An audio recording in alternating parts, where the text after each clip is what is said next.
Boa tarde a todos. Será que eu estou em Pernambuco mesmo? Boa tarde, pernambucanos. Muito bem. Estejamos em paz, guardando em nossa vida, em nossas experiências, todos os momentos felizes, que são aqueles que se transformam em aprendizado e luzes para as nossas vidas. Estejamos com Deus, já que Ele está sempre conosco e em nós. O meio espírita é um meio extremamente privilegiado. Quando Allan Kardec coloca que o espiritismo é uma ciência lastreada numa filosofia extremamente rica e, ao mesmo tempo, conduzindo tudo isso a uma vivência moral, portanto, nos colocando um posicionamento nobre do lado da religião, nós ficamos numa vanguarda espetacular. Quando comparadas essas vantagens com quaisquer outras que outras religiões ou doutrinas apresentem, nós nos sentimos, por isso mesmo, pessoas que estamos quase que numa outra faixa de vibração, de percepção, de assimilação de tudo. O que é lamentável, entretanto, é o pouco caso e o pouco uso que normalmente fazemos de tudo isso. É por demais comum ouvirmos falar que a doutrina espírita, no seu aspecto de ciência, é vanguarda. E é. Os espíritas, é que parece, insistem em não serem vanguardeiros. Desde a pouca leitura, o pouco estudo, eu poderia até usar um termo bem mais comum, a pouca briga que a gente compra pelas boas causas. Já aqui, dentro deste ambiente, tive a oportunidade há pouco de conversar com um casal amigo de longas datas desta cidade, acerca da simplicidade a que muitas vezes queremos colocar determinadas posturas, sem perceber que o simples nem sempre é o fácil. E eu usei a seguinte imagem: se nós chegarmos observando um pianista com total domínio da técnica de tocar piano, e ficarmos olhando como ele dedilha todas as teclas e como a música sai com vida própria, a primeira impressão que nós temos é de que naquela virtuosidade está uma simplicidade, porque aquele pianista não faz careta, não tem enrijecimento muscular, ele não sofre para fazer algo tão belo e tão bem feito. Pelo contrário, ele muitas vezes fecha os olhos e se deleita com tudo o que ele está executando. E nós, en passant, dizemos: que coisa simples é tocar piano. E aí chegamos em casa, pegamos um teclado e vamos ver como é simples tocar piano. E qual não é a decepção que a gente não consegue tocar muitas vezes sequer um parabéns a você. No meio espírita, nós fazemos muito isso.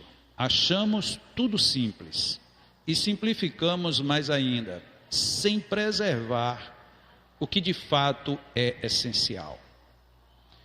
Vamos ver na codificação que alguns conceitos que temos ouvido em relação a um único assunto que se chama passe ou magnetismo, como o simples não tem sido muito fiel ao que Allan Kardec e os codificadores nos posicionaram. Primeiro de tudo, Allan Kardec coloca esta frase que serve absolutamente para tudo. Todas as frases, todas as citações aparecerão as referências. Em O Livro dos Médiuns, indispensável se faz o estudo prévio da teoria para todo aquele que queira evitar os inconvenientes peculiares à experiência. Isto vale, como eu disse, para qualquer coisa, mas normalmente nós não usamos este princípio. Nós primeiro vamos para a prática e depois a gente vê o que é que dá para arranjar. Grande parte dos médiuns que nós conhecemos são aqueles que começaram a ter sensações, visões, intuições, e um dia foram para um centro espírita porque precisavam desenvolver, porque se não desenvolvessem, e aí fica aquela reticência longa. E muitos se tornaram médiuns, começando pela prática. Portanto, caindo exatamente no campo a que Allan Kardec adverte. Não tiveram como evitar estes inconvenientes, porque não têm uma teoria assimilada para justificar a prática.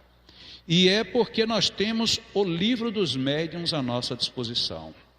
Sem sombra de dúvidas, o maior manancial, a maior referência que se tem acerca da mediunidade em qualquer literatura e em qualquer época. E o que é que nós temos feito? Eu costumo brincar quando faço seminários de passe, dizendo para as pessoas que vocês que estão querendo fazer estudo do passe, já devem ter lido o livro dos médiuns pelo menos 5 vezes. Concordam? E todo mundo começa a rir. Eu não entendo por que sorriem tanto. Porque na realidade isso não era uma brincadeira, isso é um assunto sério. Mas será que nós que somos médiuns, já lemos o livro dos médiuns 5 vezes? Porque até hoje eu leio o livro dos médiuns, e até hoje eu descubro coisas novas. No momento presente estou escrevendo uma obra que de uma certa forma resgata tudo isso que nós vamos ver agora, e também resgata a própria pesquisa que Allan Kardec fazia quando desencarnou. No discurso do Camille Flammarion, no enterro do corpo de Allan Kardec, ele diz textualmente que o mestre estava trabalhando numa obra que iria observar o espiritismo e o magnetismo, a despeito de muita gente não querer tratar do assunto. Então, como eu estou tratando deste assunto, estou escrevendo agora, estou numa fase aí no meio da obra, eu tenho tido a obrigação de reler, e com muita atenção, basicamente todas as obras da codificação. E eu parece, em alguns momentos, que nunca li aquelas obras. E olhe que eu não leio por ler, eu leio riscando, sublinhando, discutindo, anotando, puxando informação para um lado e para o outro. E aí eu fico surpreso com a minha burrice, com a minha pouca inteligência, que eu preciso ler o livro dos médiuns 5, 10, 15 vezes para estudar, para poder entender alguma coisa. E tantos médiuns não entendem por que precisam ler. E aí fica tudo simples. Ou, se olharmos por um outro ângulo, tudo pouco eficiente. Allan Kardec, ele nos coloca já em O Livro dos Espíritos, na questão 33, a seguinte proposta para os espíritos. A mesma matéria elementar é suscetível de experimentar todas as modificações e de adquirir todas as propriedades? A resposta dos espíritos, sim. E isso é o que se deve entender quando dizemos que tudo está em tudo. Uma resposta bem ampla para um assunto igualmente amplo. Allan Kardec percebe com a sua sagacidade que a expressão tudo está em tudo tinha um significado mais profundo. E ele quis se fazer entender. Então ele dá a sua opinião, que é a seguinte: este princípio, qual é o princípio? Tudo está em tudo, explica o fenômeno conhecido de todos os magnetizadores e que constituem dar-se pela ação da vontade a uma substância qualquer, a água, por exemplo, propriedades muito diversas, um gosto determinado e até qualidades ativas de outras substâncias. Disse que não há mais de um elemento primitivo e que as propriedades dos diferentes corpos são apenas modificações desse elemento. O que se segue é que a mais inofensiva substância torna... Aqui eu não estou vendo, acho que vocês vão ler, tem o mesmo princípio que a mais deletéria. Assim, a água, que se compõe de uma parte de oxigênio e 2 de hidrogênio, se torna corrosiva, duplicando-se a proporção do hidrogênio. Perdão, muito obrigado. Nada como trabalhar com gente atenta e inteligente. Até aí a resposta está vaga, a não ser aquele começo, quando Allan Kardec coloca que conhecedor de todos os magnetizadores, portanto, quem era magnetizador já tinha um conhecimento prévio da questão da fluidificação das águas, mas ele adiciona aí 3 palavrinhas mágicas: pela ação da vontade. Aqui nós temos o primeiro problema com a nossa simplificação no meio espírita. A nossa simplificação espírita é: basta que você tenha boa vontade. E a gente acha até que ter boa vontade é muita coisa, e eu digo que não é. Porque a boa vontade é um mecanismo que dá partida a algo, mas precisa que mais alguma coisa seja movimentada. Por exemplo, a boa vontade fez com que todas essas cadeiras que estão vazias estivessem vazias. Porque a boa vontade dessas pessoas está com elas ali fora ainda, ou levou-as para ir resolver outro problema lá fora. As cadeiras que estão ocupadas são as cadeiras das pessoas que tiveram vontade. Porque a boa vontade, a chuva impede, a família impede, a mãe atrapalha, o marido perturba, o vizinho tira a gente do roteiro, tudo nos atrapalha. A boa vontade, ela é fenomenal para nos atrapalhar. Agora, quando a gente tem vontade, a gente faz qualquer coisa. Isso é uma diferença capital que parece, no primeiro momento, é uma coisa muito simples. Não, meus irmãos, vamos ter boa vontade. Boa vontade não constrói um edifício. Quem constrói um edifício é a vontade. Eu vou construir um edifício, eu vou construir uma obra, eu vou realizar um semestre. Se não tiver vontade, se ficar na boa vontade, a gente consegue no máximo fazer 2 reuniões. Na terceira já não tem mais ninguém, porque quem movimenta é a vontade. Mas Jacó, você está extrapolando, porque numa resposta dessa, numa única consideração dessa, você está falando da vontade com tanta ênfase. Vamos para frente, vamos ver quantas vezes essa palavrinha vai aparecer. Allan Kardec, continuando na mesma citação, a citação está longa, porque eu não gostaria que ninguém dissesse que eu tirei uma frase pinçada para tirar uma conclusão. Então, a transcrição é integral. Quem quiser depois pode conferir. Transformação análoga à mudança da água se pode produzir por meio da ação magnética, portanto, do magnetismo, dirigida pela vontade. Aqui fica complexa a questão, porque é uma ação magnética que é dirigida por quem? Por uma ação chamada vontade. Então é a vontade que dirige uma ação magnética. Então não é aquela coisa de, olha, você chega e se posiciona na frente de alguém e pede a Deus que proteja. Talvez tenha muita vontade, se você estiver fazendo até uma oração com muita fé. Fé e vontade são sinônimos. Só que a nossa fé ainda é uma fé muito em cima de ídolos, muito em cima de imagens que a gente não apalpa. E aí, portanto, a nossa vontade vai no mesmo nível. A transformação magnética, ela se dá por uma direção e, portanto, objetiva de uma ação que é da vontade. Continuemos. No livro dos Espíritos ainda, questão 424, por meios de cuidados dispensados a tempo, podem reatar-se laços prestes a se desfazerem e restituir-se à vida a um ser que definitivamente morreria se não fosse socorrido?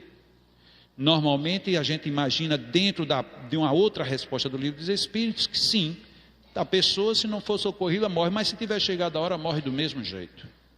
Ok, os Espíritos responderam o seguinte: sem dúvida, portanto, alguém pode ser socorrido na hora da morte e escapar.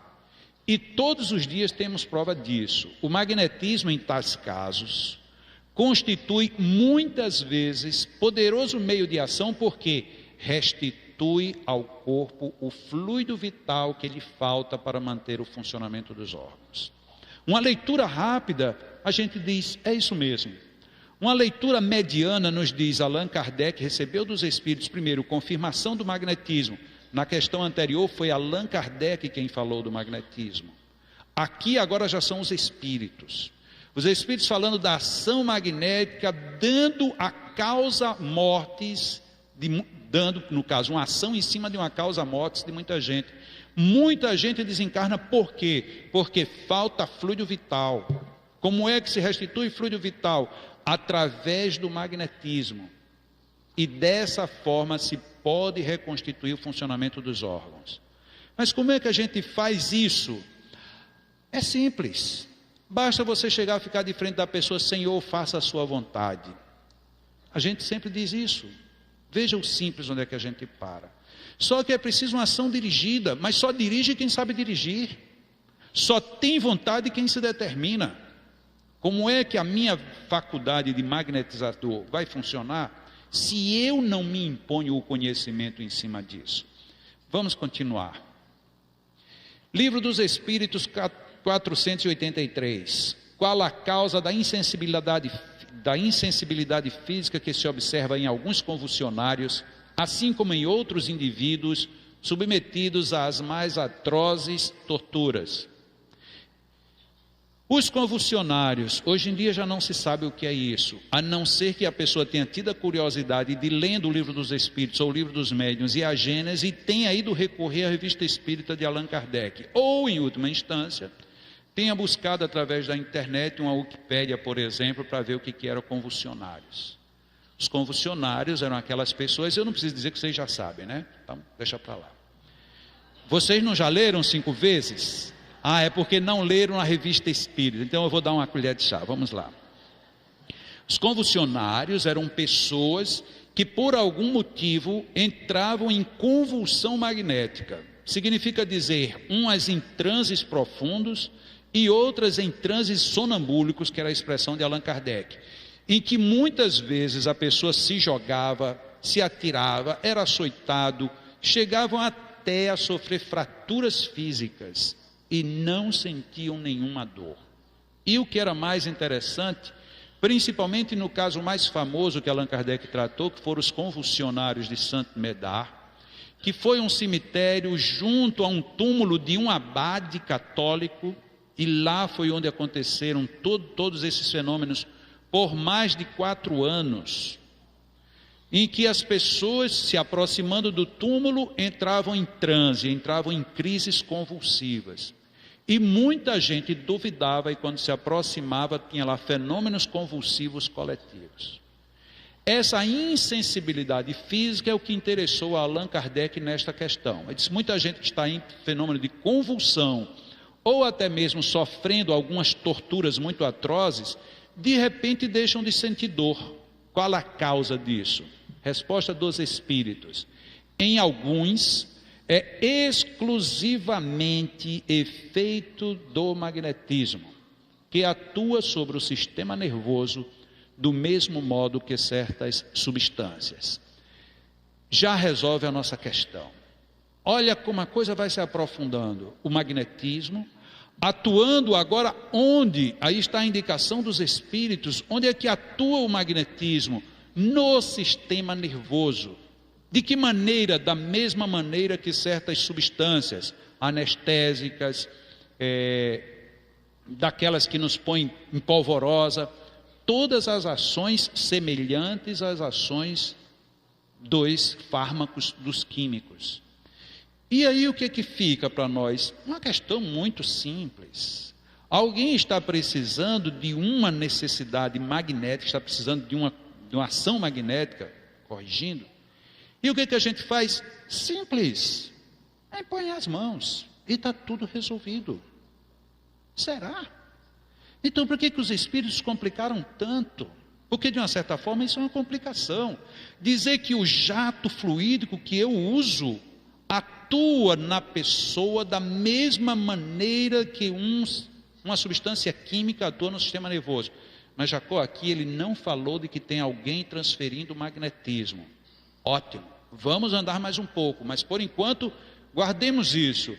O magnetismo suprime determinadas sensibilidades através da inoculação dele pelo sistema nervoso, o qual, sob efeito do magnetismo, procede da mesma maneira que um corpo submetido a determinadas substâncias.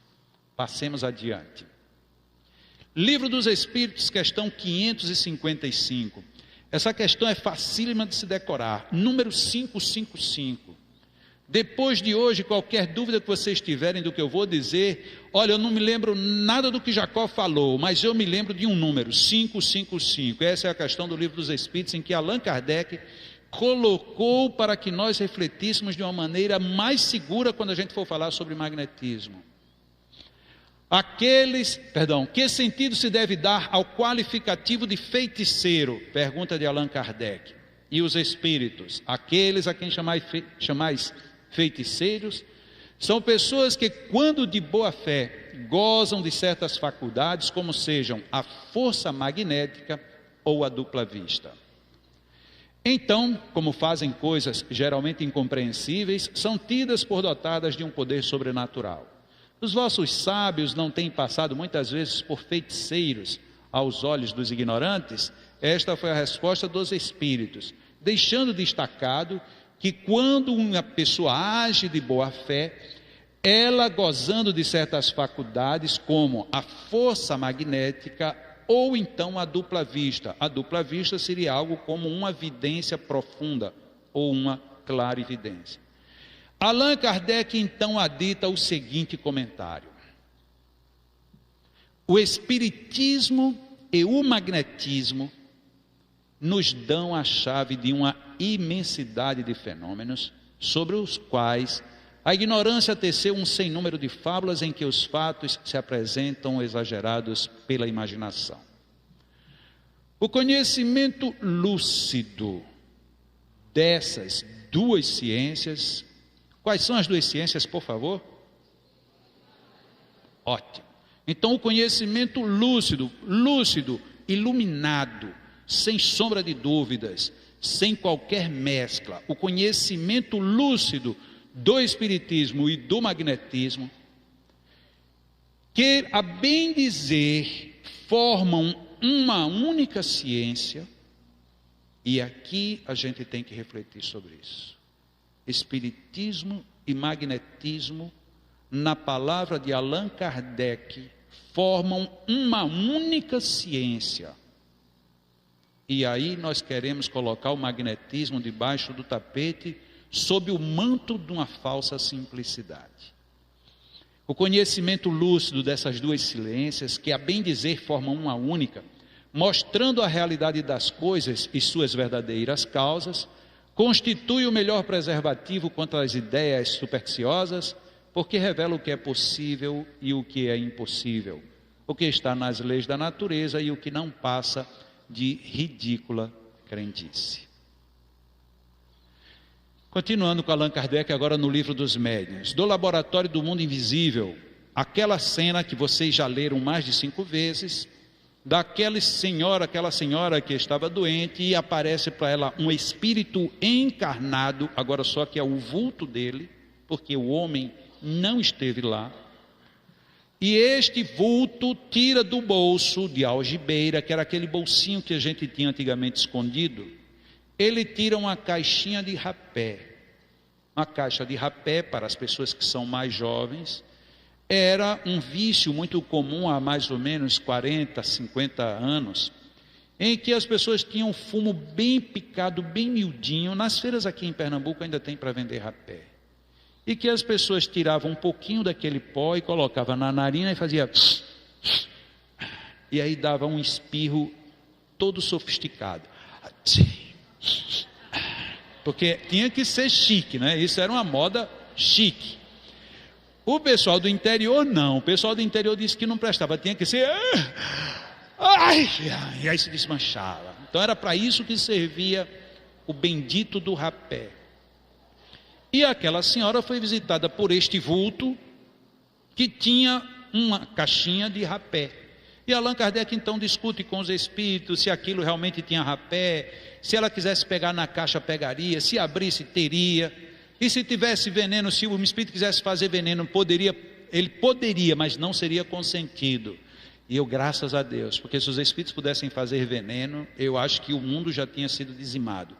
Porque quem de nós não tem um inimigozinho do lado de lá? Ele olhava do lado de lá e dizia: rapaz, vai tomar um café, venenozinho nele, básico, para ele já voltar para o lado de cá, né? Então não daria certo. Os espíritos dizem na resposta, Allan Kardec comenta de que isto não é possível na toda a amplitude. Essa foi o pano de fundo para este capítulo, e que depois Allan Kardec pergunta sobre a vestimenta dos espíritos. Aí os espíritos dizem: até que enfim chegastes aonde queria. Depois de tudo isso, Allan Kardec então levanta uma teoria, levanta a sua estrutura hipotética. Esta teoria nos fornece a solução de um fato bem conhecido em magnetismo, mas inexplicado até hoje: o da mudança das propriedades da água por obra da boa vontade. Não, é só da vontade. Veja que palavrinha chata, ela já aparece, nunca aparece a danada da boa vontade. Toda vida com Allan Kardec só vem a vontade. É impressionante isso. Então, por obra da vontade é que nós podemos modificar as propriedades da água. Até aqui ninguém está falando do corpo, só da água. O espírito atuante é o do magnetizador. Opa, aqui dá para parar. Se a gente parasse o nosso encontro nesse ponto, que não é nem um ponto, é uma vírgula, já estaríamos de bom tamanho. O espírito atuante em uma ação magnética é o do magnetizador, ao contrário do que a gente ensina e aprende. Os espíritos vão fazer tudo por meu intermédio. Em magnetismo, não. Não é assim. Em magnetismo, o magnetizador, ele é quem é o atuante. Nós vamos ver lá na frente que existem outras circunstâncias em que os espíritos entram no processo. Mas eles entram no processo contando que você é quem é o atuante. Mas para nós não é bom isso. Para nós é bom o contrário. Por quê? Senhor, faça-se a sua vontade através das minhas mãos. Ou seja, eu estou fora do problema. Se der certo é porque eu sou santo e puro, passou tudo puro. Se deu errado é porque o problema é seu, você ainda precisa continuar doente. Eu estou fora do esquema. Quando a realidade é totalmente outra, passa por mim, a começar pela vontade. O espírito atuante é o do magnetizador, quase sempre assistido por outro espírito. Entra um outro problema. Por que Allan Kardec não colocou sempre assistido por outro espírito? Ele colocou quase sempre. E a gente aprendeu que é sempre. E não é. Acreditamos que na grande maioria das vezes seja. Mas a abertura anotada por Allan Kardec em seja, que é quase sempre. Como vocês talvez não tenham tido tempo de ler toda a revista espírita, principalmente as do ano de 1858, 1859 e 1860, que foi onde ele concentrou muitos artigos sobre magnetismo, talvez isso aqui tenha sido um deslize. Pode alguém pensar. Quem leu esses 3 primeiros anos de revista espírita tem absoluta, plena e total convicção de que ele quis dizer exatamente isso que aí está. Não foi erro de tradução. Nem sempre tem espírito. Mas nós na casa espírita colocamos sempre que os espíritos é que estão fazendo tudo e a gente está ali só para não atrapalhar. Que bom seria se nós pelo menos não atrapalhássemos. Ele opera uma transmutação por meio do fluido magnético, que é a substância que mais se aproxima da matéria cósmica ou elemento universal. E aqui está o pulo do que Allan Kardec colocou. Ora, desde que ele pode operar uma modificação nas propriedades da água, pode também produzir um fenômeno análogo com os fluidos do organismo, donde o efeito curativo da ação magnética convenientemente dirigida. Aqui ele disse: vocês entenderam tudo em cima da água? Entenderam? Pois é isso mesmo que se aplica agora quando é de ser para ser, de ser humano para ser humano. Só que com um complicador, as 2 últimas palavras: convenientemente dirigido. O que é uma coisa convenientemente dirigida? Uma coisa é convenientemente dirigida quando ela atende para onde vai e atende quem mandou. Não pode ter uma condução conveniente se alguém não sabe conduzir. São 2 palavrinhas que passam reto quando a gente lê, mas que traduzem uma responsabilidade enorme. E por ironia, o senhor Allan Kardec e os próprios espíritos repetiram essa mesma conjugação, convenientemente dirigida outras vezes no Livro dos Médiuns, uma vez em A Gênese e outras vezes na Revista Espírita. Portanto, também não é problema de interpretação de alguém que fez tradução. Allan Kardec quis exprimir exatamente isto: convenientemente dirigido. Como é que eu dirijo alguma coisa se eu não sei como dirigir? Eu fui passista, totalmente ignorante, quando eu tinha 15 anos, foi o meu início. Tinha um magnetismo exuberante, quase que beirando ao ridículo, mas a coisa que me incomodava era não saber como era que dominava aquilo. Para mim era angustiante saber que eu estava aplicando um passe numa pessoa e não podia perguntar se ela ficou bem ou se ela ficou mal. Eu não tinha feedback, eu não tinha retorno nenhum, porque a gente empregou equivocadamente a história de uma mão dá e a outra não sabe o que deu a outra. Isto é uma verdade. Quando eu estou fazendo uma caridade, mas se eu estou querendo saber se o que eu fiz foi bom, eu preciso saber o que foi que eu fiz. Muitas vezes a gente diz, não, a gente faz a nossa parte. Será que basta? Será que a caridade é eu fazer a minha parte? Alguém me pediu um dinheiro, tome o dinheiro, e a pessoa pega aquele dinheiro e compra um revólver para matar o outro. Tome o dinheiro e a pessoa pega o dinheiro e vai comprar pedra de crack para se drogar. Ah, mas eu fiz a minha parte. Ótimo, você fez a sua parte na permanência daquele entregue às drogas. Será que é isso que a gente quer? Quando nós vamos pegar num pintinho recém-nascido, a galinha nos agride. E a gente diz, mas eu sou mãe, se tocar no meu filho eu defendo porque eu amo. Com toda a permissão, é o mesmo amor dos animais pelas suas crias. Isso ainda é instinto. Amor está muito mais longe do que isso. Não é simplesmente agredir quem vem me tocar, é eu fazer algo mais, porque enquanto eu estiver nesse nível, eu estou no nível do reino animal. Vai pegar num cachorrinho que a cadela acabou de dar cria para ver o que acontece, ela parte para cima de você. Então, se alguém vem tocar no meu filho e eu fico ofendido, eu estou ainda nesse ponto igualzinho a qualquer animal. O que eu tenho é que tratá-los diferente, inclusive entender quem está se aproximando, para defendê-lo não com patas, mas defendê-lo com mãos, com olhar, com palavra. Convenientemente dirigido. Como é que eu posso ser conveniente numa aplicação de magnetismo, se eu simplesmente aplico o magnetismo porque está na lei da natureza? Se fosse assim, para que eu? Para que qualquer um de nós? Vamos em frente. Ainda com Allan Kardec, no Livro dos Médiuns, agora no capítulo chamado Mediunidade Curadora, num item chamado Mediunidade Curadora, que é onde muitas vezes a gente se confunde. Allan Kardec deixa totalmente clara a distinção entre magnetismo e mediunidade de cura. No Centro Espírita, eu acho que há até um certo interesse em deixar isso tudo confuso. A gente junta tudo, porque tudo junto fica, um vai se desculpando com o outro, um vai se encobrindo com o outro, e a gente não precisa ir muito além. Diremos apenas que este gênero de mediunidade consiste principalmente no dom que possuem certas pessoas de curar pelo simples toque. Olha, que Allan Kardec complica a vida dos espíritas, né? A gente não pode tocar, a gente não aprendeu isso. Mas Allan Kardec não diz isso.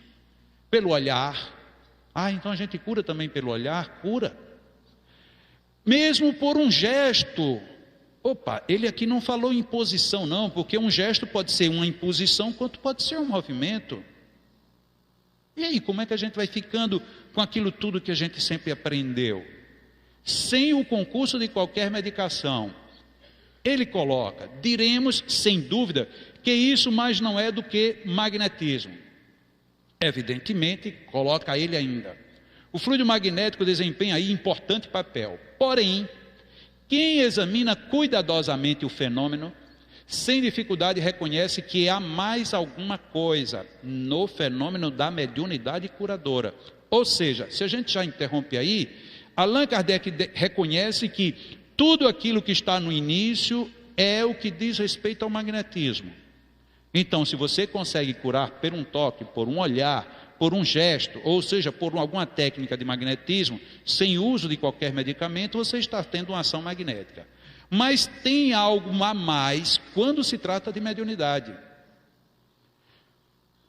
O fenômeno, a magnetização ordinária, Ou seja, a magnetização comum, essa palavra ordinária, não é no sentido que nós nordestinos tomamos, ordinária no sentido de comum.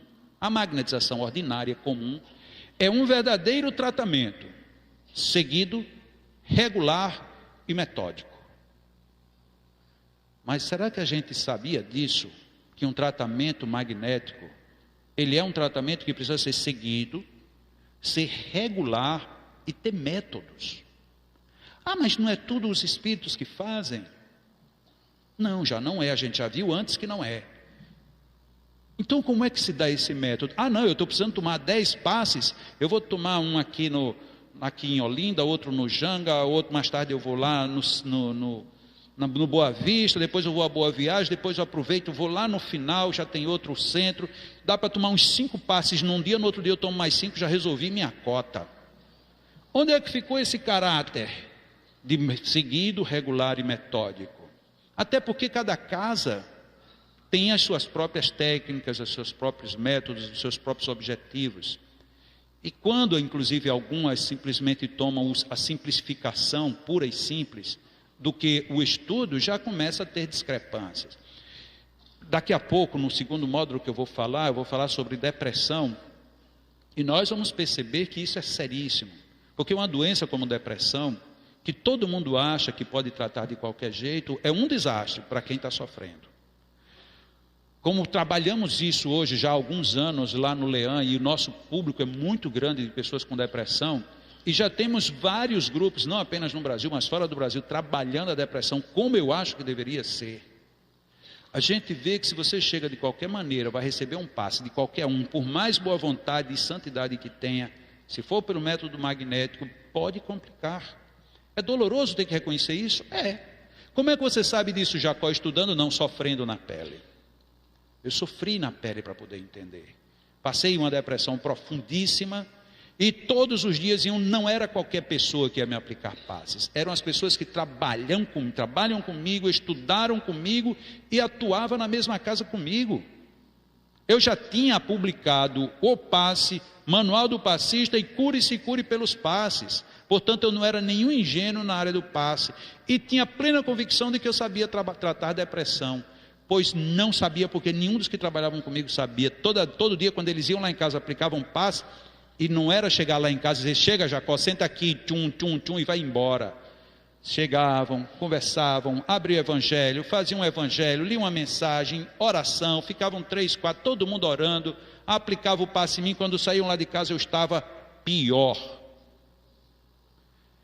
Eu só podia entender o que? Isso é uma obsessão muito violenta, esses espíritos vão querer me matar. Ou então, esse pessoal não está sabendo como eu também não sabia. Até que um dia eu fiquei bom, e eu disse, agora eu tenho que descobrir, porque ou o magnetismo não resolve, ou da forma como está sendo aplicado, não resolve. Foi quando eu fui estudar objetivamente essa questão. E aí onde a gente entende a força daquela palavra ali, metódico, ou seja, onde tem método. Mas todas as doenças precisariam ter métodos? Talvez sim. Porque se não, vejamos, em cima do que a gente já leu, a atuação do fluido magnético é dentro da molécula elementar, e da mesma maneira que transforma a água, também pode transformar o corpo orgânico. Pergunto, por que é que com passe a gente não resolve o problema de glicose no sangue, diabetes? Por que é que o magnetismo atuando diretamente sobre o sistema nervoso, a gente não consegue resolver problemas tipo escleroses? Por que é que o magnetismo não consegue resolver problemas tipo mal de Parkinson, mal de Alzheimer? Por quê? Porque os espíritos são fracos? Porque os pacientes não têm fé? Porque Deus quer punir a humanidade toda? Ou será que somos nós que ainda não arregaçamos mangas para ir descobrir o que é que está por trás? Porque não tem nenhuma lógica nós entendemos que o magnetismo atua no sistema nervoso e chega um paciente com problema estruturalmente de sistema nervoso e a gente não consegue causar o menor alívio que seja. E quando consegue, é porque a atuação de um médium, ele está incorporado ou manifestado por algum espírito que não passa também as técnicas. E aí no dia que o médium desencarna todo o saber, toda a ciência vai para o túmulo com ele. Não faz sentido. E o que é que nós fazemos? Ficamos esperando que um dia venha um cientista da NASA ou de onde quer que seja para descobrir aquilo que a gente tem em mãos. Só que é preciso afrontar. Primeiramente, afrontar o nosso comodismo pessoal. Eu tenho que sair do meu comodismo. Depois, muitas vezes, afrontar os próprios colegas. Você é louco, você não está vendo? Olha, faz uma imposição e está tudo resolvido. Será? Quando você está doente mesmo, você vai receber só uma imposição? Não, quando eu estou doente mesmo, às vezes eu procuro até uma benzedeira. Eu já ouvi essa frase de muita gente grande e meio espírita. Mas por que a benzedeira pode e o espírita não pode? Onde é que está a mágica? Será que a gente não para ver que está faltando alguma coisa, que tem algum elemento que está vivo e que a gente não consegue apalpar? Mas continuemos. A magnetização, só um minutinho. A magnetização, ela é um verdadeiro tratamento, seguido, regular e metódico. E no caso que apreciamos, no caso da mediunidade curadora, as coisas se passam de modo inteiramente diverso. Todos os magnetizadores são mais ou menos aptos a curar, desde que saibam... Não está dando para eu ler essas palavras aí. Exato. Desde que eles saibam conduzir-se convenientemente. E eu volto a bater na mesma questão que Allan Kardec. O que é conduzir-se convenientemente? Como é que eu, como passista, vou me conduzir convenientemente na frente de um paciente, se na hora que ele está perto de mim, e eu acho que isso acontece em todos os lugares, em Recife não deve ser diferente, eu chego numa cabine de passe, quando eu vou aplicar o passe, a pessoa que está ali, relaxada, esperando uma bênção, faz... Aí eu me tremo mais do que a pessoa. Eu fico morrendo de medo. Jesus Cristo, o que é que vai acontecer agora? E se a pessoa abrir os olhos e olhar para a gente com o olho vidrado, a gente diz, fecha os olhos em nome de Jesus Cristo. A gente se apavora, porque a gente não sabe se conduzir convenientemente. Ou não é? Eu sei que vocês estão rindo, porque pensam que isso só acontece lá em Natal, mas eu tenho certeza que acontece aqui também. Porque a gente não sabe se conduzir convenientemente, nem quando uma pessoa está incorporando. Imagina se a pessoa está com uma doença grave. Eu tenho um amigo que está com um câncer. Câncer não, ninguém diz, é um CA. Eu não sei qual é a diferença. Eu não sei onde é que está a beleza, mas você está com câncer? Não, um CA. É mais chique. Então tá bom, que seja. Eu estou com um CA, o que é que você vai fazer? Vamos entregar a Jesus. Olha, não entregue não, porque estava na mão dele até agora e está meio complicado. Se a pessoa é ateia, vai dizer isso. Eu já vim aqui para ver se você faz alguma coisa. A gente, vamos ver o que é que o céu nos permite. Ótimo como demonstração de humildade. Nada a condenar a humildade. Mas a você colocar essa frase no sentido de que eu não sei o que eu vou fazer, não tenho a mínima noção do que vou fazer, e seja o que Deus quiser em qualquer lugar. Não precisa ser no centro espírita, nem na cabine de passe, é em qualquer lugar. Seja o que Deus quiser, o que Deus quer é que você, naquela hora, saiba o que está fazendo. E se você não sabe o que está fazendo, então se proponha a aprender, para conduzir-se convenientemente, que eram aquelas palavras que eu não tinha lido. Os médiuns curadores, a faculdade é espontânea, essa é a diferença. A maioria dos médiuns curadores, inclusive, nunca tinham ouvido falar de magnetismo. Mas você pergunta depois, o que foi que você fez? Não sei. Me deu um branco aqui, eu senti um negócio e já aconteceu. E o que é que a gente aprende com isso? Muito pouco. A diferença entre o magnetismo e o mediunismo é que no magnetismo você pode estudar em você e no outro. O mediunismo você só pode estudar no outro, a não ser que você seja o médium. Mas quando você é médium, na maioria das vezes você está num transe mais ou menos profundo, e num transe mais ou menos profundo é difícil você entender determinados mecanismos. E aí ficamos tudo no eu acho e no eu acho. Vamos em frente. Eu estou falando um pouco ligeiro porque é muita matéria, eu gostaria de passar todas as informações, pelo menos as que estão selecionadas, para que no final dessa colocação não fique no ar a ideia de que tudo isso que eu estou dizendo são palavras minhas apenas. São palavras minhas, de fato, a ênfase quem está dando sou eu. Mas os textos são integrais, as referências estão em todo momento explícitas, e é só vocês anotarem quem tiver dúvida, ou então depois, conforme eu já soube com a coordenação do evento, Todos esses slides vão estar disponíveis na internet para quem quiser baixar e fazer bom uso. Questão 556, uma após aquela que nós vimos ainda há pouco. Tem algumas pessoas verdadeiramente o poder de curar pelo simples contato? Contato, para que não haja dúvida, significa toque. Então vejam que quando a gente diz que o passe verdadeiramente espírita é aquele que só tem imposição de mãos, esta frase tem sido dita e repetida por pessoas ilustres do meio espírita. O passe espírita é apenas imposição de mãos. Quando essa pessoa disser isso, ela vai lá no livro dos Espíritos e risque a questão 556. E risque a 555 também. Porque Allan Kardec está inserindo aí toque. E ele nem perguntou sobre imposição nem nada, a pergunta dele é explícita. Tem algumas pessoas verdadeiramente o poder de curar pelo simples contato? A força magnética pode chegar até aí. Ou seja, é um limite forte. Toquei em você, você ficou curado. Ela pode chegar até aí. Quando secundada pela pureza dos sentimentos e por um ardente desejo de fazer o bem. Porque então, lembram-se ainda há pouco que nós vimos uma frase em que Allan Kardec e os Espíritos disseram quase sempre. Olha o complemento dela. Porque então os bons espíritos lhe vêm em auxílio.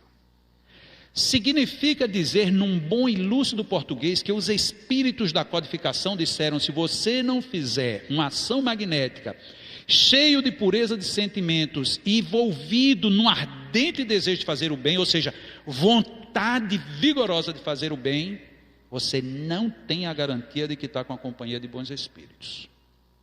Não sou eu quem estou dizendo isso, eu estou somente interpretando literalmente junto com vocês o texto da codificação.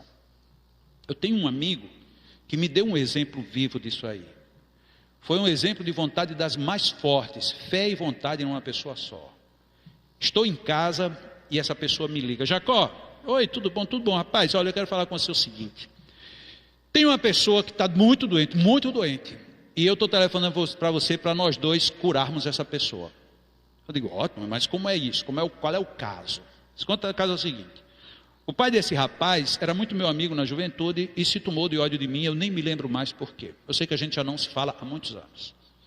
E o filho dele está com 17 anos, um jovem impecável de saúde, atleta, natação, não bebe, não fuma, dorme cedo, porque ele se dedica plena e integralmente à sua atividade física. Estudioso, um filho exemplar. O menino apareceu com uma doença repentina, começou a ter desmaio, começou a ter ataque, começou a ter uma série de coisas. E o pai dele internou ele para o hospital para fazer uns exames, vira para cá, ninguém sabe o que é, quando de repente um dos médicos diz, reunindo a equipe, diz: ó, o menino tem poucos dias de vida, vai morrer. O pai se desesperou. E aí Jacó, ele fala muito assim, muito ênfase. E aí Deus disse que eu vou curar o filho dele. Eu disse: como foi que Deus falou com você? Eu sou espírita, eu acredito muito nas coisas, mas sempre que eu escuto a expressão Deus me disse, eu não sei porque eu fico assim meio desconfortável. Não sei bem porquê não, mas é verdade. Como foi que Deus falou com você? Disse: Jacó, eu estou sem falar com o pai do rapaz há não sei quantos anos. Esse cara nunca me falou comigo, me vira a cara. O filho dele adoece. Ele vai para a medicina, os médicos dizem, procurou 1000 gente que eu já sei. Aí ele chama um amigo para dizer que fale comigo para ver o que é que eu posso fazer. Não foi Deus? Eu disse: de certa forma foi. Disse: foi, Jacó, foi Deus. Porque se ele procurasse outro, a pessoa não ia curar, mas Deus sabe como é que eu sou. E se eu digo que vou curar, eu curo. Eu digo: boa, valeu. E quero contar com você. Você vai me ajudar? Eu disse: vou, olha, mas vamos fazer assim, a gente vai tentar.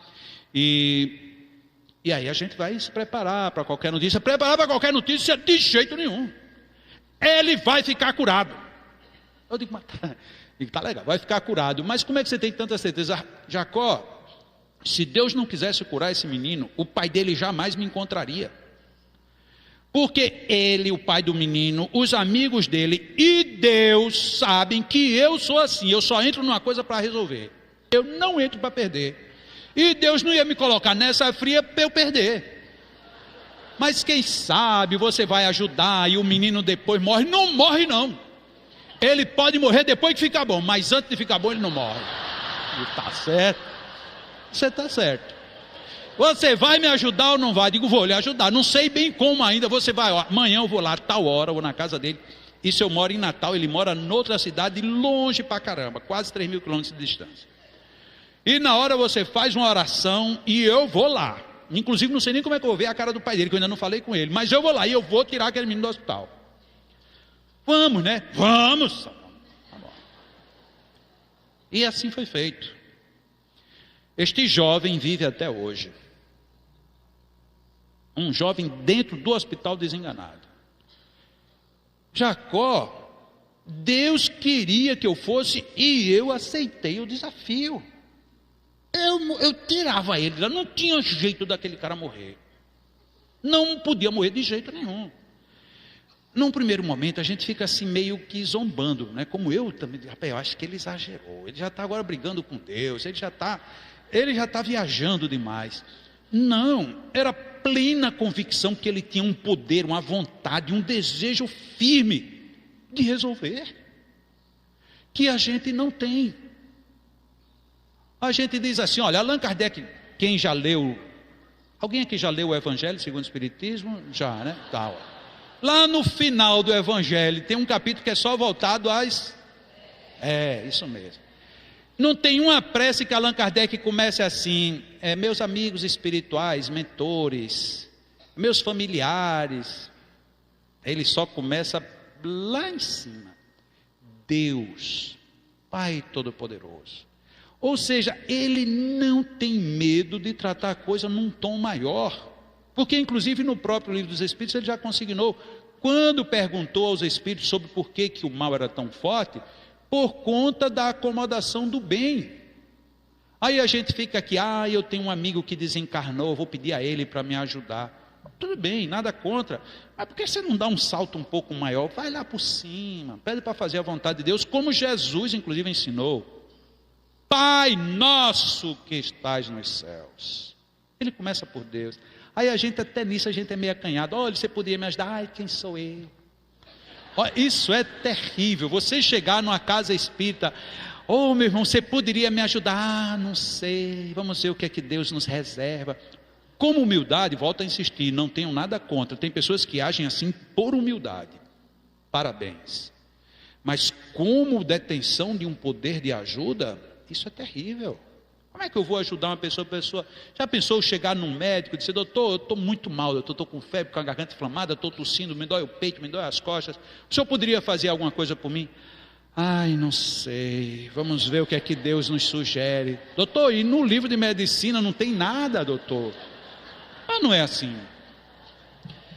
Eu sei que muitas pessoas podem até estar achando tudo ridículo que eu estou colocando, mas ou a gente para pensar um pouco, ou a gente vai ficar no simplicismo que não resolve, ou que pelo menos retarda um pouco o que poderia ser melhor.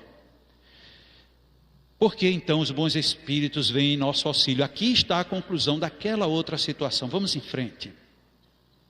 Livro dos Médiuns, item 176, no capítulo 14. Entretanto, isso aí afirma Allan Kardec, o médium é um intermediário entre os espíritos e o homem. Ora, o magnetizador, aurindo em si mesmo a força de que se utiliza, não parece que seja intermediário de nenhuma potência estranha. Afirmou Allan Kardec isso. Até porque Allan Kardec foi magnetizador antes da codificação durante 35 anos. Isto tanto está na coletânea de Zeus Van Tuyl e Francisco Thyssen, a biografia de Allan Kardec em 3 volumes, publicada pela FEB, quanto está em 3 momentos, eu não me lembro agora exatamente quais, em 3 momentos, em 3 revistas espírita, ele afirmando que há 35 anos tinha sido magnetizador. Portanto, ele, quando afirmou isso, ele afirmou com a segurança de magnetizador que ele era. Os espíritos dizem, é um erro. O que é um erro? A força magnética reside sem dúvida no homem. Então essa parte não está errada. Os espíritos dizem: a força magnética reside sem dúvida no homem. Lá no começo, vocês lembram que a gente falou isso, mas só que ali quem dizia era o senhor Allan Kardec. Agora são os espíritos dizendo para ele. A força magnética reside no homem, que é aumentada pela ação dos espíritos. Veja que é totalmente diferente da nossa equação. A gente fica ali e deixa os espíritos fazer o que eles podem. E nós somos o que? Marionetes?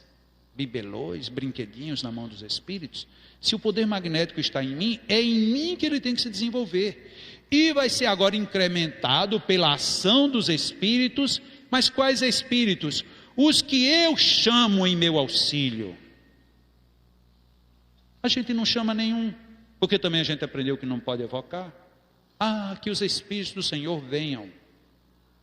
Lá, quando a gente lê André Luiz fala claramente: espíritos especializados em magnetismo são convidados para fazer essa tarefa. Lá eles são especializados. Aqui não existe ninguém especializado em nada, inclusive se alega isso no meio espírita. Quem somos nós para manipular? E eu pergunto, parafraseando Nelson Mandela, quem somos nós para não manusearmos? Que triste poder é esse que nos inibe o nosso próprio poder? É vaidade da minha parte? Nenhuma. Eu preferiria muito melhor, eu como magnetizador, poder chegar numa cabine espírita, numa cabine de passe, ou perante um leito com a pessoa doente, ou simplesmente dizer: bons espíritos, podem fazer que eu estou aqui, e eu não tenho nenhuma coisa a fazer.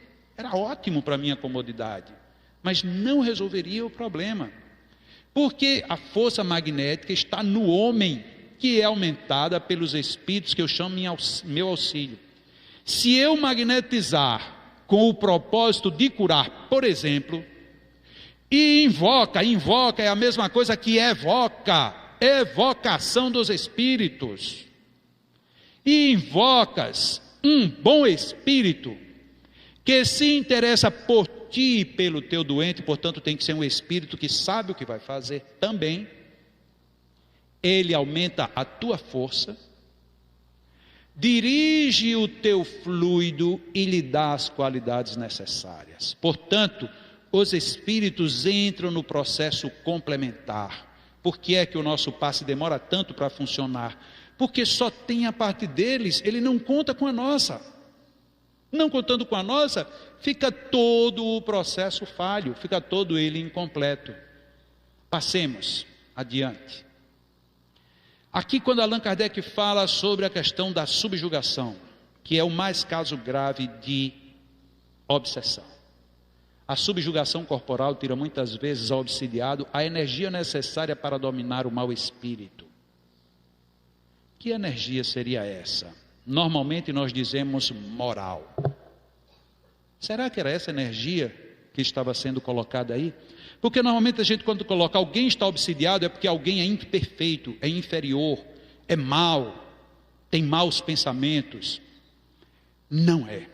Por estranho que possa parecer, por estranho que muitas pessoas aqui podem dizer: agora Jacó enlouqueceu. Não é. Ali tem a teoria.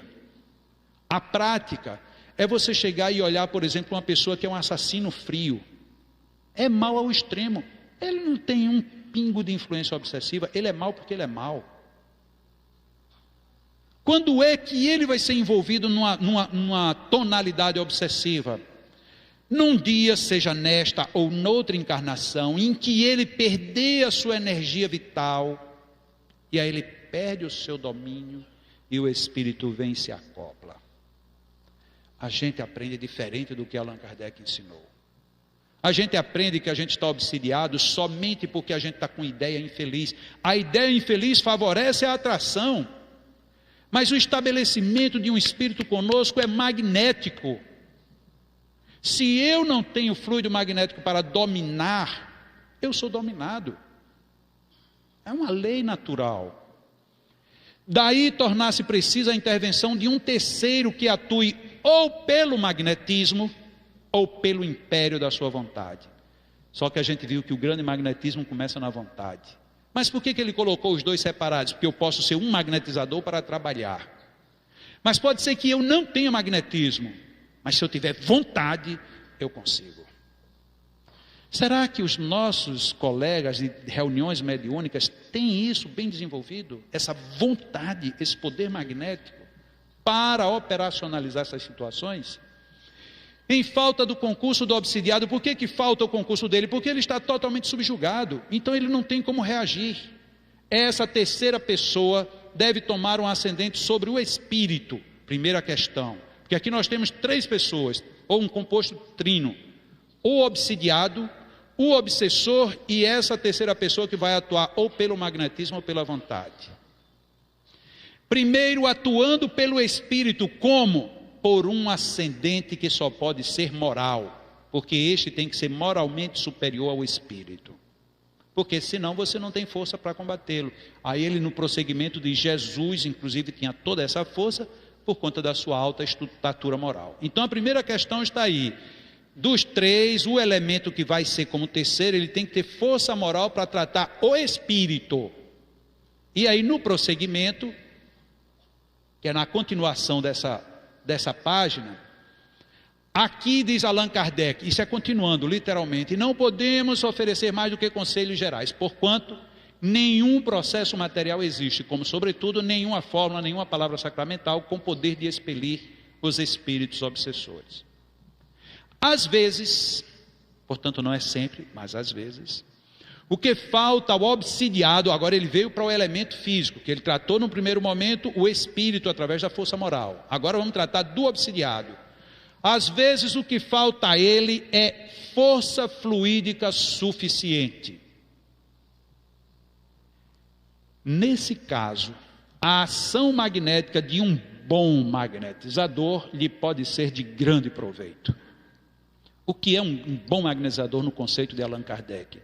Um profissional, na época dele, que tinha o domínio do magnetismo, tinha magnetismo de exteriorização e tinha uma postura, que era uma postura ético-moral correta de um magnetizador. Com um pequeno detalhe: ele tinha um consultório e você tinha que ir lá pagar para receber magnetismo. É desse profissional que Allan Kardec está falando aí neste momento. Lógico que na casa espírita nós temos os passistas, que são os magnetizadores que devem substituir aquele. Tem obrigação de substituí-lo. Tem obrigação de serem bons magnetizadores.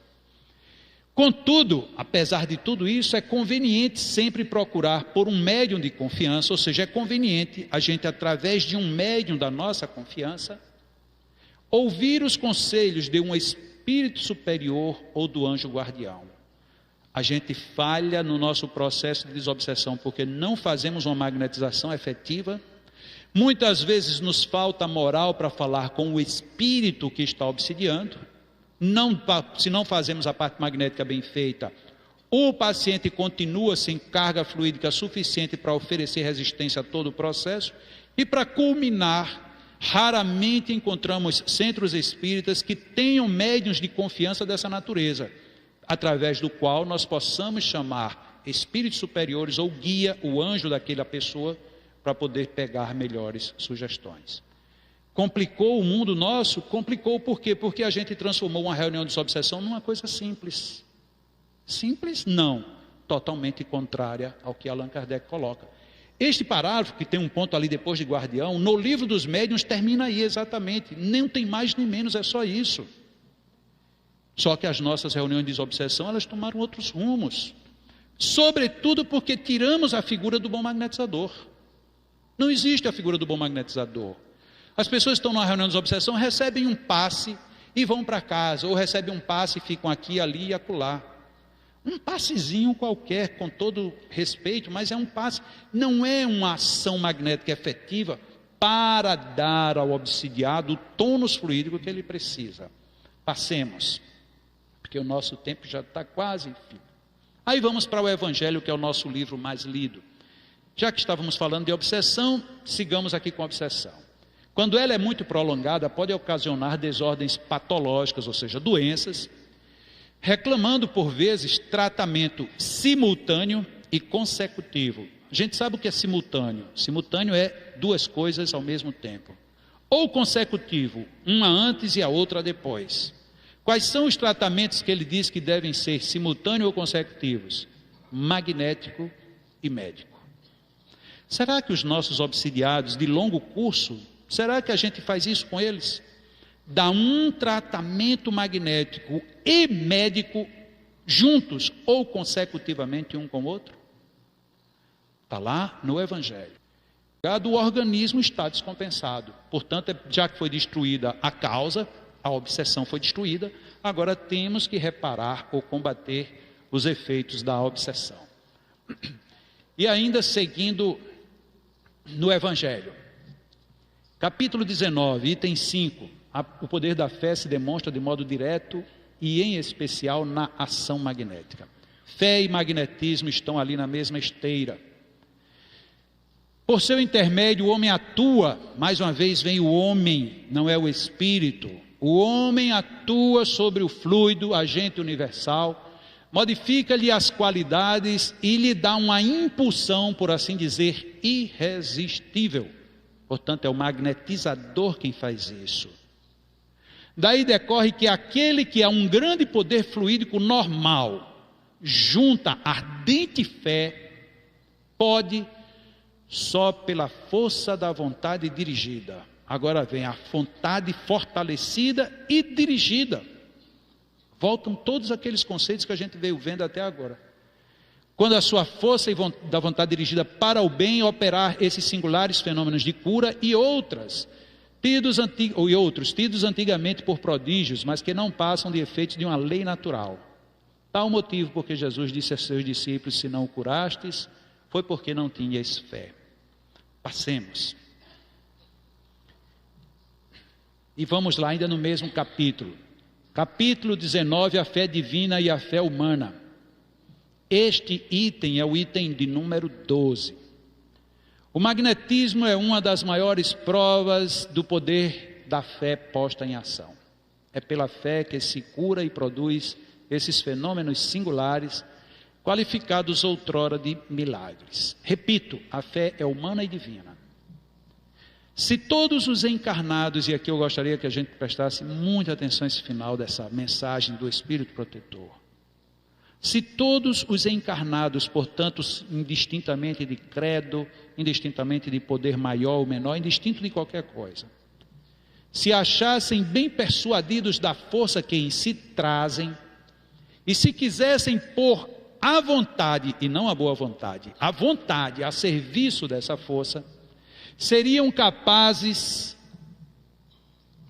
de realizar o que até hoje eles chamaram prodígios, e que, no entanto,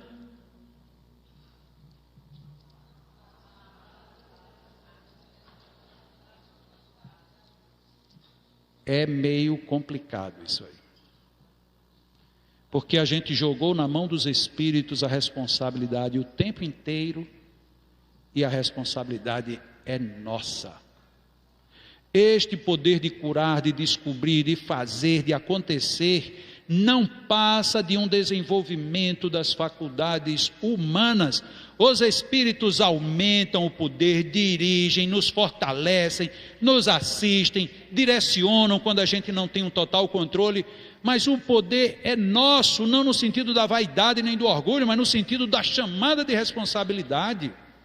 Se nós não nos compenetrarmos disso, nós perderemos completamente o bonde no qual entramos para fazer a viagem do bem ao próximo.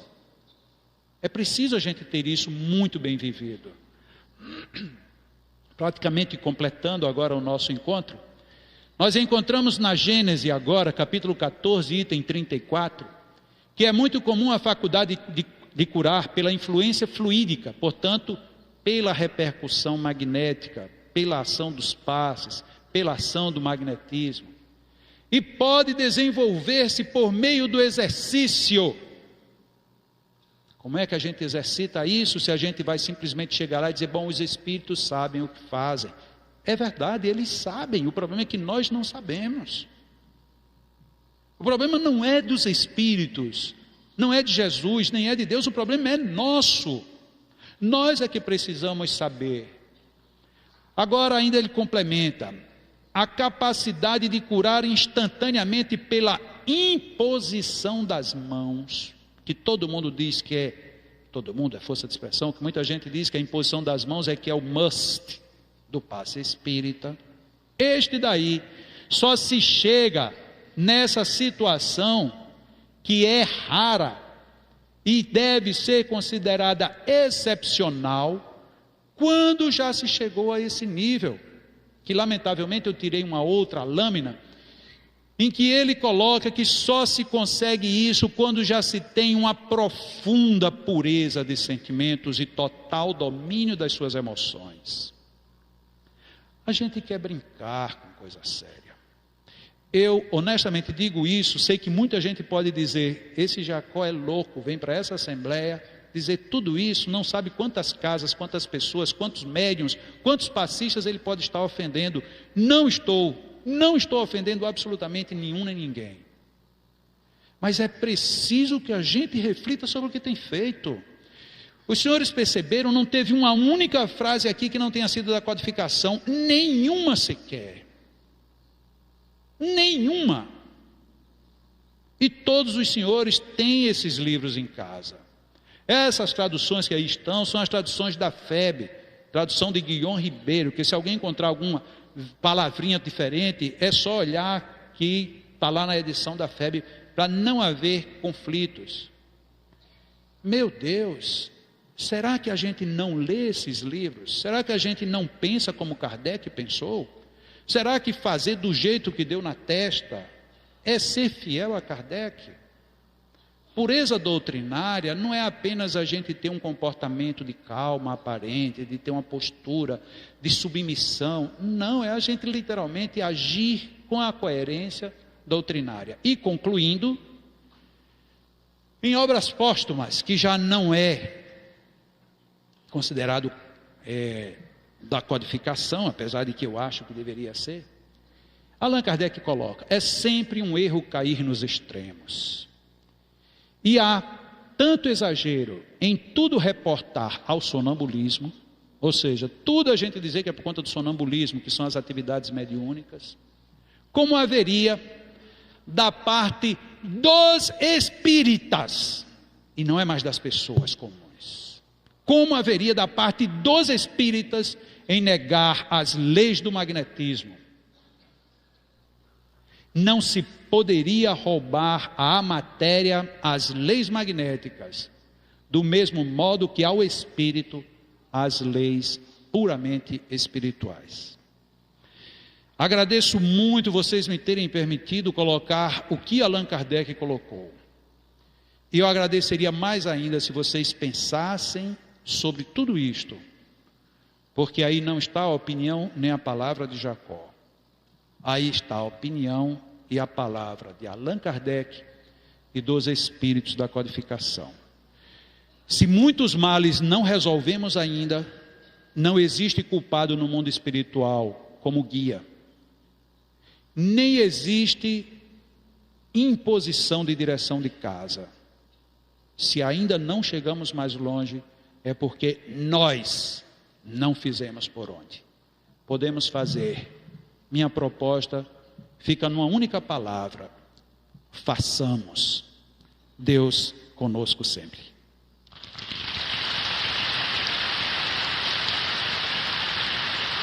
Obrigado.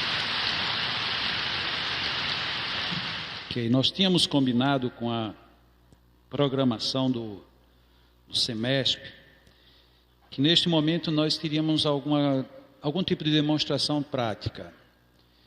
Terminamos meio que complicados por conta do horário que eu cheguei aqui, e também porque às vezes a gente ganha uns amigos surpresa na nossa vida. Eu, quando mandei o material previamente para o evento, eu disse que tinha um material que eu estava filmando para preparar, para até fazer uma exposição, mostrar aqui algo já projetado, para ficar até tecnologicamente melhor apresentado.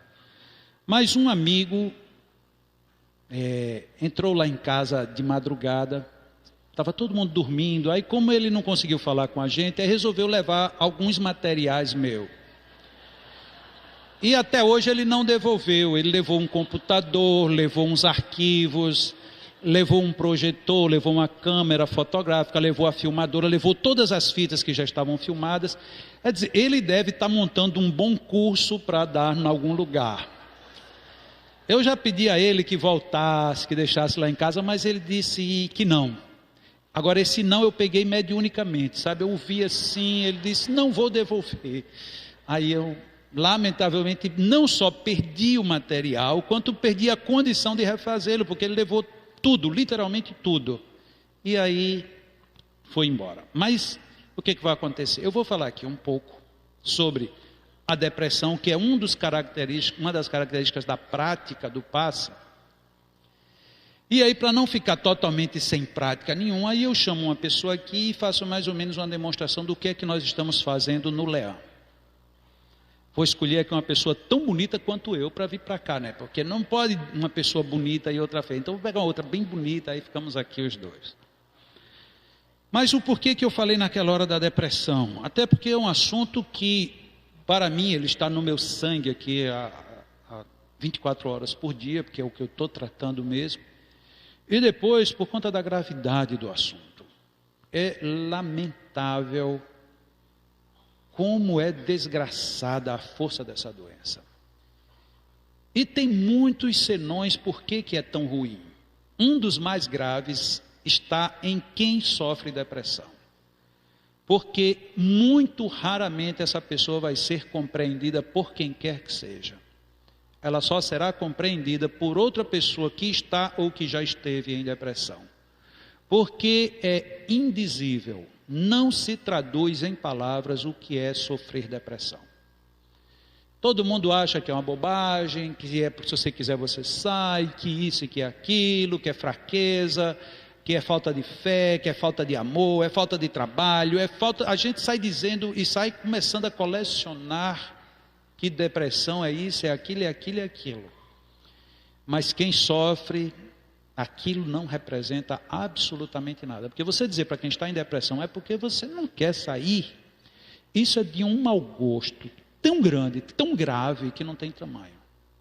Porque não existe uma única pessoa que esteja em depressão que não queira sair do estado.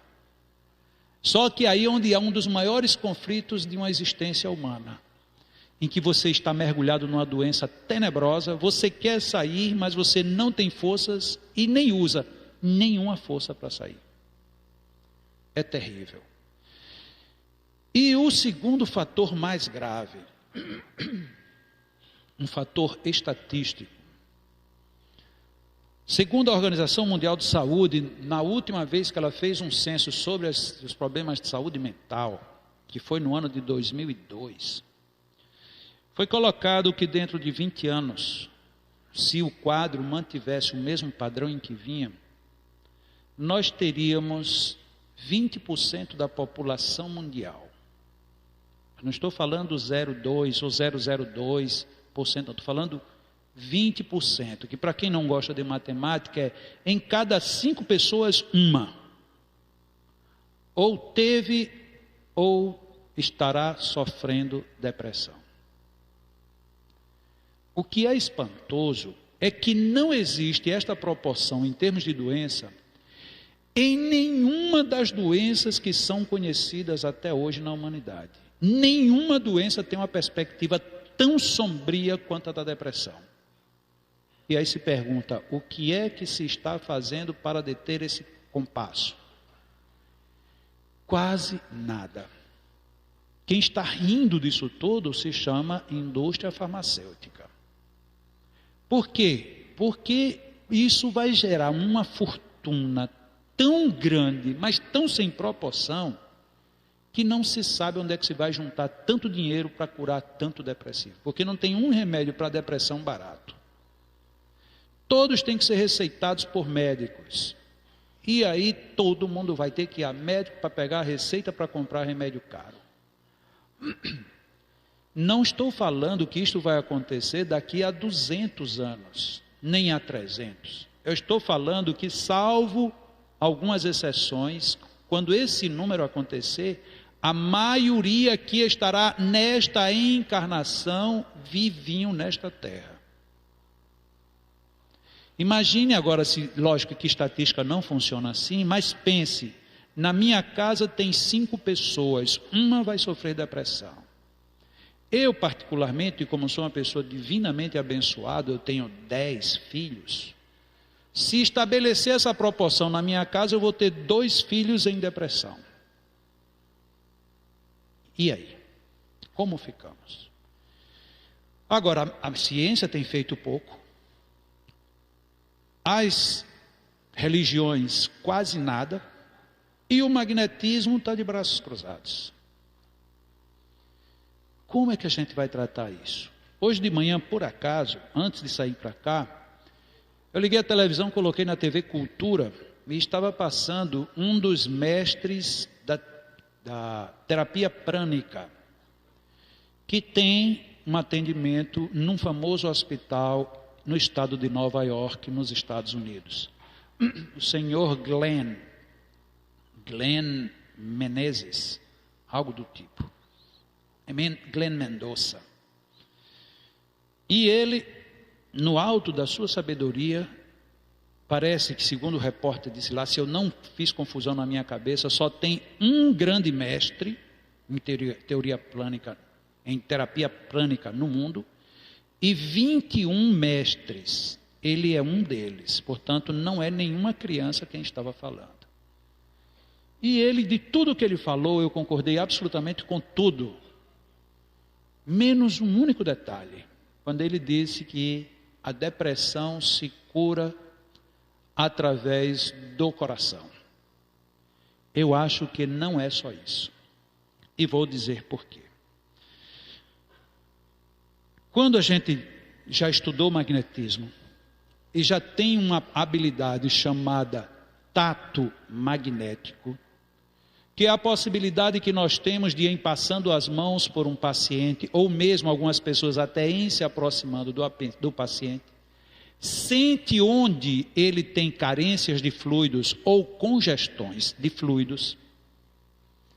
Quando alguém já tem isso, seja por estudo ou por vivência, quando se aproxima de alguém que está em depressão profunda, descobre que a pessoa está precisando de fluido do fio do cabelo ao solado do pé. Porque normalmente o depressivo ele é caracterizado fluidicamente como aquela pessoa que não tem energia suficiente para se manter, e as energias que ele tem, elas estão acumuladas e estacionadas em alguns pontos. O que é que qualquer magnetizador vai fazer quando detecta um caso desses? Jogar fluidos nele. E é exatamente aí onde está o problema. Ele está sem fluidos, não é porque não tem a quem dê, é que ele não tem como receber. Os seus centros vitais, os seus centros de força, os seus chakras estão congestionados e sem poder de absorção, tanto quanto de expulsão. É como se tivesse quase que uma paralisia no seu movimento vital. Quando eu descobri isto, num primeiro momento, eu já tinha tido uma experiência muito rica num assunto que muitos espíritas não gostaram, quando eu escrevi no livro O Passe, publicado pela FEB. Um assunto chamado fadiga fluídica, que é um fenômeno que se dá com as pessoas que perdem muitos fluidos de diversas maneiras. No caso do livro, eu tratei apenas das pessoas que perdem quando aplicam muito magnetismo. E essas pessoas, entrando em fadiga fluídica, elas não têm como receber os fluidos através de um magnetismo direto. Porque os seus centros se congestionam, e se você coloca fluido, ele simplesmente se congestiona mais ainda, porque não absorve. Na prática, se observou e se concluiu de que essa terapia só era eficiente quando se dava uma ordenação aos centros e a pessoa começava a ingerir os fluidos através da água magnetizada ou da água fluidificada. Então eu já tinha essa visão de uma pessoa que não absorve fluidos. Mas eu não tinha parado ainda para tratar ninguém com depressão. Quando me chegou, depois que eu tinha passado a minha crise, o primeiro paciente com uma depressão profunda. Fiz o tato, percebi que ele estava precisando de muito fluido. E como eu sabia que eu tinha sofrido muito com os passes que eu recebi quando tive depressão, digo, vou fazer a coisa o mais caprichado possível. Despecei bastante e depois doei todo o fluido que eu achava que a pessoa precisava. Terminei aquele passe exausto, mas satisfeito, porque eu tinha certeza que o paciente iria melhorar. Como o passe se dava uma vez por semana, na semana seguinte ele chegou do mesmo jeito que a semana anterior.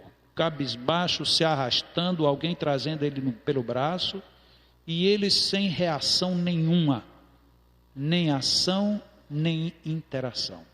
Essa é uma característica muito forte em pessoas em depressão. Ela não age, não interage e não reage.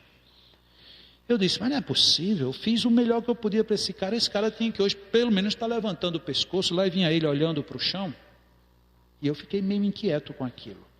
Como nós temos um sistema de entrevista, porque os nossos passes servem também de pesquisa, ele foi com a pessoa que o trouxe à cabine das entrevistas, e lá ele diz como é que passou a semana. Ele saiu, eu fui lá na cabine saber o que ele tinha dito. Este procedimento nós não fazemos, mas aquele caso me intrigava. E os meus amigos, nenhum sabia que eu estava pesquisando sobre a depressão. Eu chego lá e pergunto o que foi que o moço disse. Ele disse, não, ele não falou nada, quem falou foi o acompanhante. Sim, o que foi que ele disse? Ele disse que nos últimos 10 anos, fazia 10 anos que ele estava em depressão, com 3 tentativas de suicídio. Nos últimos 10 anos, foi a pior semana que ele passou. Eu disse, Nossa Senhora, eu fiz com ele o que fizeram comigo. Eu errei. Onde foi que eu errei?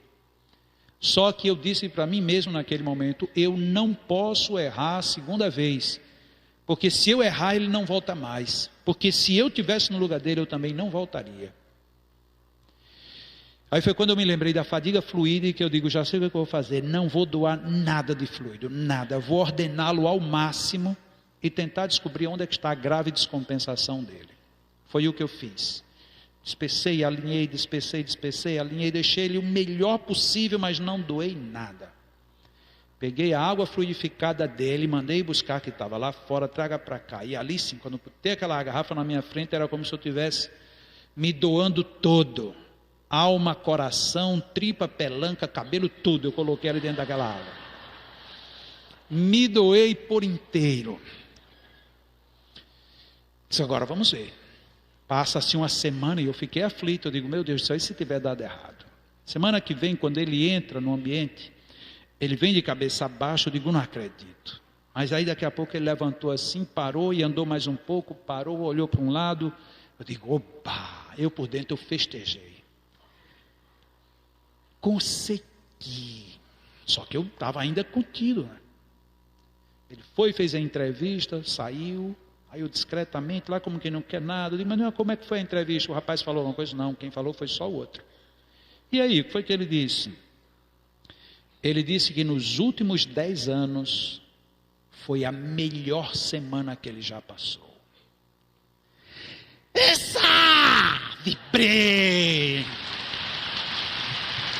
Vibrei, eu digo, acertei. Cheguei numa coisa positiva. Vocês pensam que é brincadeira a gente vibrar assim? Sabe quem é que manda que a gente vibre? Espírito de Lacordaire no Evangelho segundo o Espiritismo.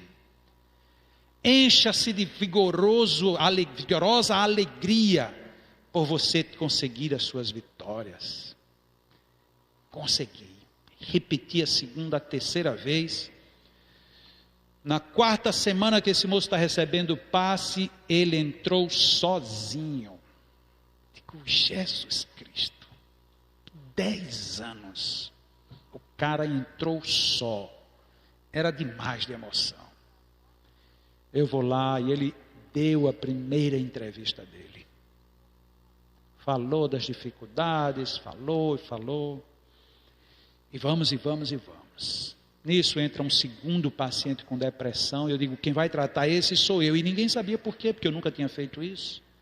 Nós somos uma equipe, na época nós deveríamos ter 14, 15 passistas, hoje temos mais de 25, e nunca ninguém escolheu o paciente, mas eu comecei a escolher, esse daqui quem vai tratar sou eu, esse quem vai tratar sou eu. E aí peguei um segundo caso, um terceiro. O primeiro caso, 2 meses depois, foi ao médico. Doutor, não aguento mais esses remédios. Antes eu tomava, não fazia efeito. Agora eu tomo um remédio que o senhor disse que é para eu dormir 6 horas, eu durmo 24. O mesmo remédio que não fazia efeito nenhum. O senhor vai ter que diminuir. Aí o médico tome a cortar remédio. Depois de um certo tempo, nós já tínhamos aquele homem, que foi meu primeiro paciente, entre 4 e 5 meses depois, ele já estava frequentando, conversando com idosos, já totalmente adaptado, entre aspas, para essa palavra é meio forte de usar, curado, e tomando remédios lentos, ou muito frágeis para o processo dele. Eu estava explicando apenas, e era onde eu ia chegar para poder fazer a demonstração, que o problema não é como a medicina coloca, que tudo é na cabeça, tudo é cerebral. E como eu acho também que não é como a terapia prânica do Sr. Glenn, do Dr. Glenn, que seria pelo coração. Porque desde então, como eu comecei a trabalhar com muitos pacientes, muitos, não foi um nem dois, muitos, e melhor ainda, não só eu, mas outros grupos. O primeiro grupo que começou a trabalhar comigo é um grupo na cidade de Pompano, nos Estados Unidos, na Flórida. Depois nós tivemos um grupo em Pelotas, Rio Grande do Sul. E hoje em dia já tem vários grupos trabalhando. Vários, graças a Deus, e dando excelentes resultados. Quando fazia um tato magnético num paciente, depois dele já estar num mínimo de alinhamento, toda a tendência era vir para a região do esplênico, que é um centro de força que fica aqui mais ou menos acima do baço, e que ele atinge o baço, o pâncreas, o fígado e também os rins e as suprarrenais. Se bem que os rins e as suprarrenais têm uma gerência maior pelo genésico, a influência do esplênico sobre esses órgãos é visível. Foi observado então que o primeiro centro que ficava descompensado era o esplênico e o segundo era o cardíaco. Tem explicação. Eu sei que vai ser uma grosseria o que eu vou dizer, mas tem lá fora na livraria um livro chamado A Cura da Depressão pelo Magnetismo, onde eu conto tudo isso e explico tudo com detalhes. O coração, ele entra na questão porque o esplênico, depois de sugar toda a energética gástrica e genésica, ele busca o cardíaco. E o centro cardíaco, sendo um centro de mediana frequência e o esplênico de baixa frequência, quando ele busca a energia do cardíaco, ele descompensa gravemente. Quem é psiquiatra aqui sabe que um dos maiores alimentadores de paciente para eles são os cardiologistas. Porque você vai para o cardiologista sentindo dores, descompensações cardíacas, não tem nada no peito, chega lá no psiquiatra, é problema de depressão. Então, isso é super comum. Só que o problema termina vindo aqui mais embaixo. E para minha surpresa, eu só encontrei num primeiro momento uma única teoria falando desse eixo, o eixo baço-fígado, que foi a acupuntura. A acupuntura fala do eixo baço-fígado como sendo o primeiro elemento ligado à depressão. Só que eu só vim saber disso bem depois de já ter começado todas as minhas experiências pelo esplênico.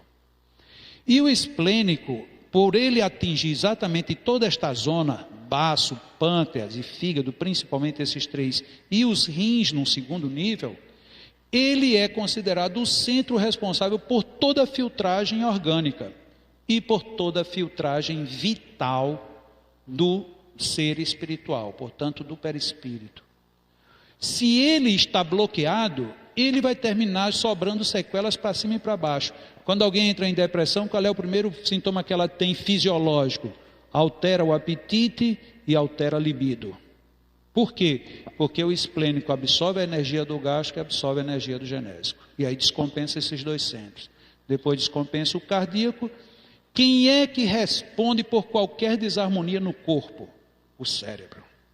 Então, quando o cérebro começa a dizer que há uma descompensação, está faltando uma ligação, a serotonina, os axônios, tudo isso é porque alguém, em algum lugar, está descompensado. Na nossa visão magnética, é o centro esplênico. Como é que nós evidenciamos? Fazendo terapia basicamente no esplênico. Basicamente, fazemos dispersões no esplênico e alinhamos. Depois fazemos primeiro ativantes, que são próximas. Depois fazemos longe, que são as calmantes. E fazemos o alinhamento próximo e longe. E não fazemos qualquer doação fluídica. Toda doação fluídica vem através da água.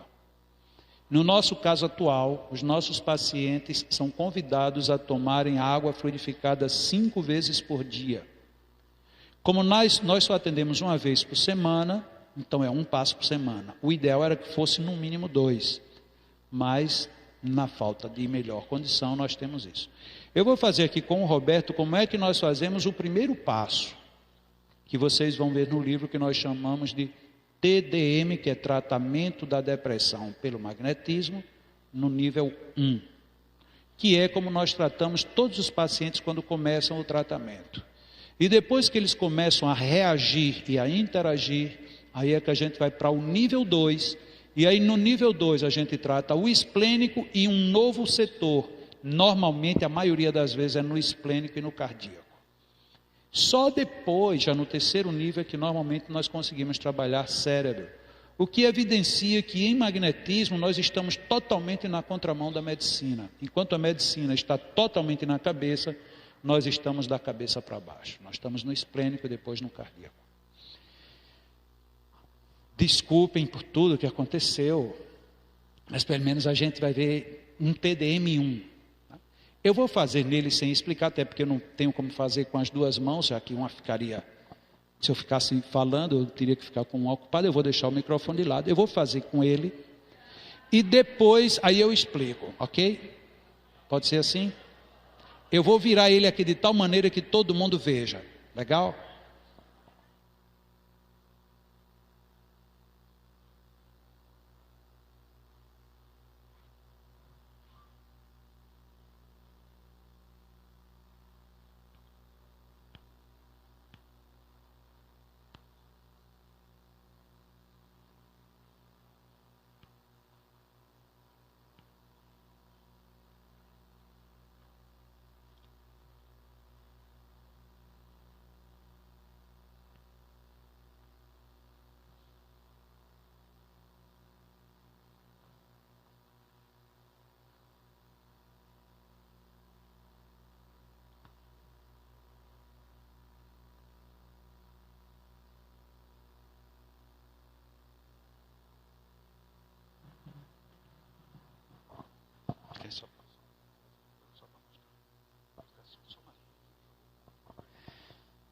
Bom, o que eu fiz?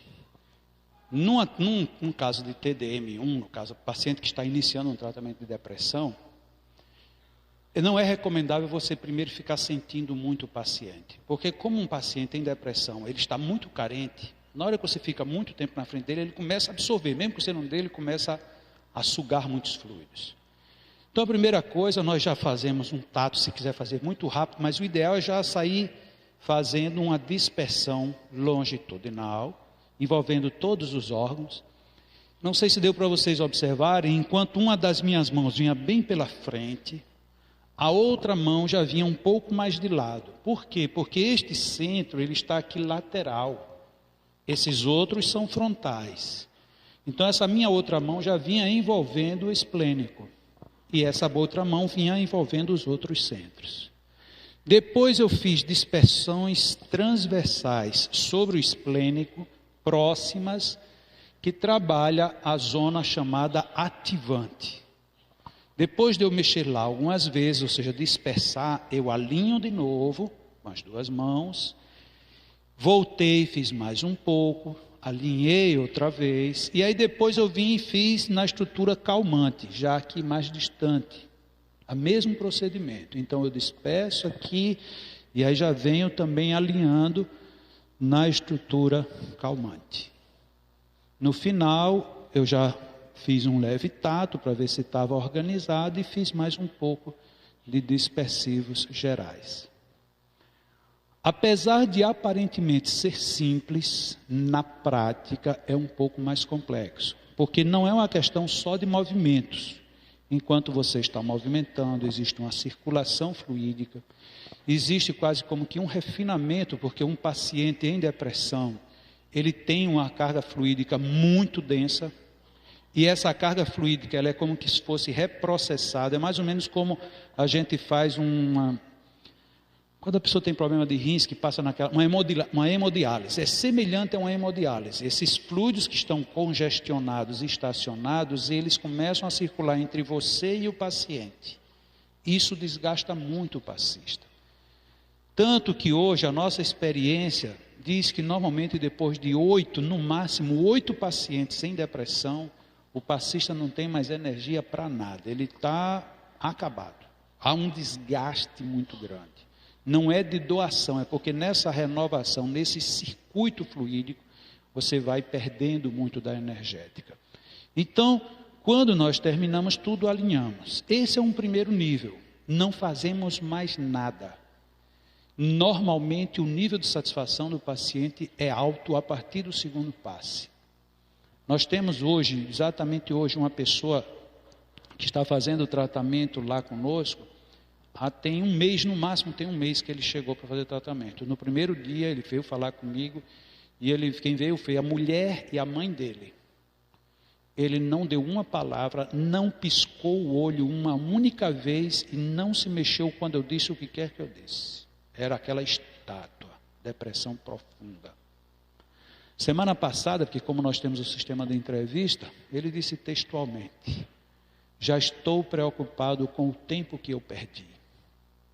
Para quem em menos de um mês nem falava, hoje já tem uma preocupação objetiva. Ele hoje já fala. Quando às vezes eu faço um evangelho, que eu comento alguma coisa engraçada, ele ri. A gente diz assim, mas isso é a coisa mais boba do mundo, você rir. É bobo para quem nunca teve uma depressão. Quem está numa crise é terrível. Às vezes a pessoa diz, eu tenho depressão só de noite. Não tem depressão. Agradeça a Deus, porque se você tiver, para o depressivo não tem noite, não tem dia, não tem nada. No nível 2, a gente faz tudo isso, e aí vamos trabalhar um outro centro, com um acréscimo. No nível 1, o paciente não é convidado para nada, a não ser para ir. A gente não pede a ele nada, porque normalmente se ele está no nível profundo, ele não interage com nada. Às vezes a gente na pressa diz assim, peça para o paciente rezar. Quem está em depressão profunda não consegue rezar, ele não consegue repetir uma frase, quanto mais orar. Então a gente é quem tem que fazer por ele. Mas depois que ele saiu dessa crise, já vai para o nível 2, aí não só ele já tem que convidar a rezar, ter uma postura perante a vida diferente, e existe um exercício chamado respiração diafragmática, em que nós vamos usar o diafragma, tanto dele quanto nosso. Num determinado momento em que estamos fazendo movimentação no centro esplênico, ele vai fazer exercício de respiração diafragmática, que é aquela respiração em que a gente coloca o ar lá embaixo, forçando o diafragma para baixo, retemos um pouco e soltamos. Nós usamos o padrão 284 como referência, ou seja, você inspira em 2 momentos, retém 8 e solta em 4. Por exemplo,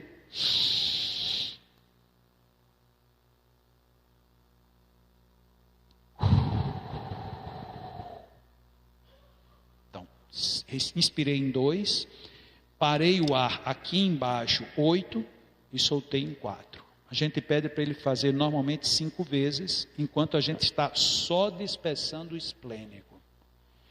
E eu, no caso, como passista, também fazendo respiração diafragmática. E aí, como evoluir, a gente já começa a perceber se o esplênico está começando a absorver fluido. Quando o esplênico começa a absorver fluido, pode ter certeza, se estiver tomando medicamento, vai ter que ir para o médico. Não precisa ninguém dizer nada, ele vai ter que voltar. Porque os medicamentos começam a potencializar muito. Então, um remédio que é para dormir, você dorme absurdamente. Um remédio que é para lhe deixar calmo, lhe deixa totalmente fora de si, você fica zonzo demais. Então, ele começa a ficar muito forte. Aí você tem que ir ao médico, para o médico diminuir a dosagem. Significa dizer o quê? Que os filtros começaram a funcionar, então está passando tudo. Então o próprio organismo absorve melhor, a estrutura psíquica começa a absorver melhor. Se você conversa, aquela conversa faz um eco mais profundo. Então tudo começa a ganhar corpo, figura nova. E no terceiro nível, o paciente só vai para o terceiro nível quando ele já está totalmente recuperado. Ele já é totalmente dono de si. Inclusive, muitas vezes ele já nem quer mais continuar no tratamento que acha que está bom. Esse é o momento em que a gente faz todo um trabalho de alinhamento, aí já se coloca fluido, já se reconstitui determinadas seções dos centros de força. E tudo isso pede o quê? Convenientemente dirigida uma vontade objetiva na ação magnética. Para quem olha de fora, acha que tudo é só um jogo de mãos, é só um jogo de cena. Para quem vai realizar, vê que é totalmente diferente. Quando vocês quiserem conhecer, tem este livro. E para quem não conhece de magnetismo, um livro que eu tenho, que é mais simples, que pode dar o complemento do entendimento das técnicas, o Manual do Passista. Então, não estou forçando venda para ninguém, mas os livros têm aí. E nos livros, inclusive, tem meus dados, e-mail e tudo. E se um dia quiserem conhecer o trabalho, é lá em Parnamirim, vizinho a Natal, Lar Espírita Alvorada Nova, Leão. Às quartas-feiras de manhã, das 15 para as 9 às 11h30, é quando nós trabalhamos os pacientes. Muitíssimo obrigado a vocês e uma boa noite. Obrigado, Roberto. Tomara que você não tenha sentido nada.